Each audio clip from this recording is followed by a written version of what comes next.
Türkmenistan vatandaşları, Varşova Türkmenbaşı charter uçuşuyla anavatanlarına döndüler.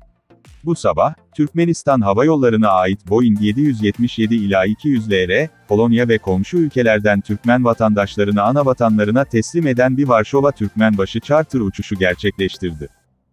Varşova Frederick Chopin Havalimanı'nın çevrimiçi puan tablosuna göre, uçak 13 Mart'ta yerel saatle 21.19'da havalandı. Türkmenistan'ın diğer ülkelerle düzenli uçuşlarının Mart 2020'de koronavirüs pandemisi nedeniyle askıya alındığını hatırlayın. Dünya Sağlık Örgütü'nün WHO tavsiyelerine göre, Polonya'dan charter uçuşuyla gelen tüm vatandaşlar zorunlu karantinaya alınacak. Türkmenistan, yurt dışında bulunan vatandaşlarının ihracatını organize etmek için çalışmalarını sürdürüyor. Vatandaşların ihracatı ücretsiz olarak ve Türkmenistan Dışişleri Bakanlığı'nın yardımıyla gerçekleştirilmektedir.